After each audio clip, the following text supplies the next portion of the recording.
Que todos me sumo a este homenaje a José Miguel Oviedo, a quien tengo la oportunidad de conocer ya hace unos años y compartir muchas veces las lecturas y por supuesto la amistad que generosamente me ha brindado.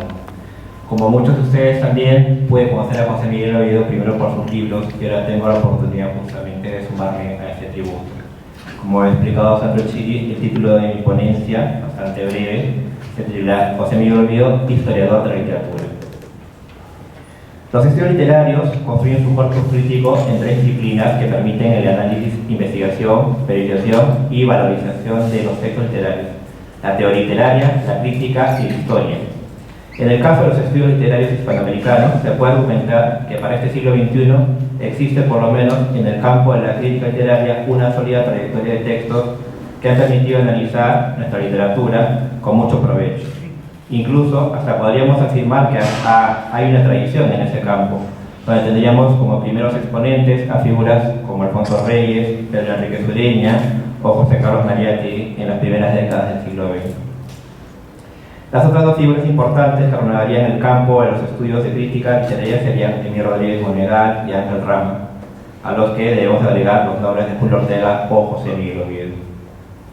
Sin embargo, a estas ilustres figuras podemos encontrar sus antecesores a lo largo del siglo XIX, especialmente en el campo del ensayo literario, empezando por la figura de Andrés Bello hasta llegar a los ensayos de José Martí, tal como lo ha revisado el mismo José Miguel Oviedo en su apreciado, compacto y didáctico libro Breve Historia del Ensayo Hispanoamericano. De las disciplinas que estudian la literatura latinoamericana, la teoría, la crítica y la historia literaria es en el campo de la historia donde se han presentado los mayores reparos, si hiciéramos un balance de las trayectorias.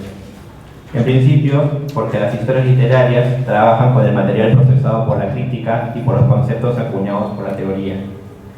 Existen, claro está, algunas historias a las que podríamos denominar como clásicas, entre las que destaca la de Enrique Anderson Nimber, publicada por el Fondo de Cultura Económica en 1954, y que sigue siendo consultada en las universidades. Sin embargo, es una historia literaria donde todo un periodo, como por ejemplo la etapa prehispánica, está ausente, debido, claro está, a que para las fechas en las que se habían editado los estudios de difusión de textos, por ejemplo el Popol Vuh o el manuscrito Guarachirí, no estaban desarrollados. Incluso tampoco estaban difundidos. Cuando Luis Alberto Sánchez edita su primer tomo de lectura peruana en el año 1928, recupera todo un periodo importante para la lectura nacional, el periodo prehispánico. Sin embargo, sus ejemplos provenían más que de las crónicas de Indias o de la tradición oral de fuentes secundarias como el folclore. Realmente, la escritura de una historia literaria consolidada tanto a nivel de cada nación y mucho más a nivel hispanoamericano ha sido una tarea con muchos altibajos. Mayormente, estos esfuerzos adolecen de una sistematización que les puede ofrecer la crítica, la teoría o la misma historia cultural. Carlos García Bedoya, crítico literario sanmarquino, ha realizado un interesante balance sobre los estudios literarios latinoamericanos, ¿no? Tiene un artículo titulado 20 años después, apuntes sobre los estudios literarios latinoamericanos. Edita incluso una revista, ¿no?, como La Casa de Cartón, que dirigió Sandro Chiri hace muchos años. En este texto nos informa que hubo proyectos para edificar una historia literaria escrita por varios especialistas. Entre ellos menciona el proyecto de Alejandro Lozada, con un grupo de estudiosos europeos agrupados, ¿no? Finalmente, este proyecto, por la muerte de Lozada, fue truncado. Igualmente, García Bedoya recuerda otro proyecto coordinado por Antonio Cándido, Jacques Lenhardt y Ángel Rama y coordinado por Ana Pizarro, que luego de varias reuniones en Caracas y en Campinas no llegó a desarrollarse. No obstante estas reparaciones, sí podemos mencionar algunas historias literarias desarrolladas por varios especialistas, entre ellas por Cedro O'Neill Boyd, Historia y Crítica de la Hispanoamericana, de 1988, en 3 tomos, aunque se basa mucho en las teorías de las generaciones, me parece justamente uno de los mayores reparos. Y finalmente los 2 volúmenes coordinados por Darío Puccini y Saúl Yurkevich, Historia de la Cultura Literaria en Hispanoamérica del año 2000. Este es el contexto en el que debemos destacar los 4 volúmenes de la historia de la literatura hispanoamericana escritos por José Miguel Oviedo. El primer tomo, titulado De los orígenes a la emancipación, publicado en el año 1995. El segundo tomo, Del romanticismo al modernismo, publicado en el año 1997. Tomo 3, titulado Postmodernismo, vanguardia y regionalismo, publicado en 2001. Y finalmente el cuarto tomo, de Borges al presente, también editado el mismo año. En opinión de muchos críticos, incluso de novelistas como Mario Vargas Llosa, esta historia literaria es seguramente el trabajo más ambicioso y seguramente uno de los mayores aportes para los estudios literarios hispanoamericanos ofrecidos por José Miguel Oviedo. Quienes hemos seguido la obra crítica de Oviedo sabemos que antes de empezar la escritura de estos 4 volúmenes ya tenía una obra que lo había convertido en uno de los lectores de literatura más importantes del ámbito hispano. Sus reseñas en el Dominical y las revistas peruanas de los años 60 mostraban una gran fineza para auscultar los textos que reseñaba, especialmente al defender la autonomía de la especificidad literaria como texto de ficción. Recuérdese la famosa mesa redonda sobre la novela Toda la sangre, en la que los científicos sociales magullaron la obra de Arguedas y al mismo Arguedas. Fue Alberto Escobar y José Miguel Oviedo quien este último publicó un artículo en El Comercio donde defendía los foros literarios de la novela debatida, en este caso Toda la sangre, como recordamos, increpando a los sociólogos su miopía para la literatura. A su vez, tenemos que recordar, en el caso de Oviedo, sus trabajos sobre Ricardo Palma, que mantienen hasta el día de hoy una vigencia, y definitivamente, en el caso de los trabajos sobre Mario Vargas Llosa, es considerado, ¿no?, tal vez podríamos sumar acá otros nombres, el de Efraín Cristal y Carlos Areal, como el mayor especialista en la obra de nuestro premio Nobel.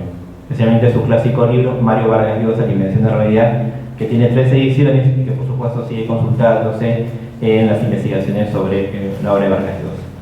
A su vez, también hay que recordar las antologías críticas preparadas para Taurus y los ensayos recogidos en Dossier Vargas Llosa.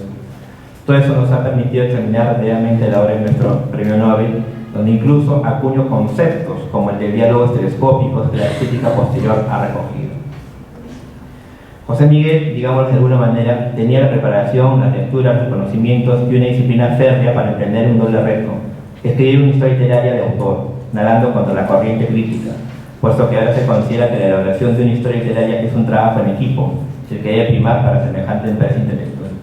Y segundo, registrar una historia literaria que diera un panorama que evitara los entrampamientos de historias anteriores. Consideramos que cada volumen ha venido a confirmarnos que José Miguel ha escrito un valioso y una importante historia para nuestra literatura, que proporciona juicios y valoraciones atendiendo los contextos específicos de la obra y del autor revisado. En el primer tomo de su historia literaria, Oviedo nos presenta una introducción que sirve justamente para establecerse como un marco teórico, y también obviamente donde nos permite establecer, ¿no?, que su historia literaria no tiene las características de ser un texto enciclopédico al estilo guía telefónica. Más bien, Oviedo optará por un tipo de historia que servirá, ¿no?, para trabajar con otro tipo de derroteros, por los cuales seguirá desarrollando justamente su revisión sincrónica de la literatura hispanoamericana. Para ello, Oviedo descarta el tipo de historias en las cuales justamente a él le interesa, cito, leer el pasado del presente y ofrecer un cuadro vivo de las obras, según el grado en que contribuyan a definir el proceso cultural, como un conjunto que va desde las épocas más remotas hasta las más cercanas en el tiempo. Obras cuya importancia intrínseca obliga a examinarlas con cierto detalle, mientras omite otras.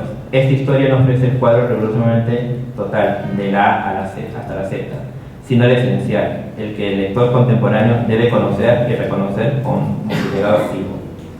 No recoge una lista completa de nombres porque se concentra en ciertos autores y textos, de acuerdo con su significación propia, sin descuidar, por supuesto, los contextos. Fin de cita.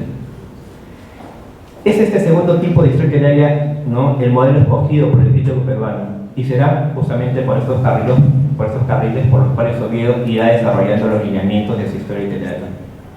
Él mismo es consciente que para desarrollar estos lineamientos lo llevará a ejercer como un historiador que combinará las tareas de investigador, el ensayista y el crítico, cuando no la propia de un verdadero autor en relación con los otros autores.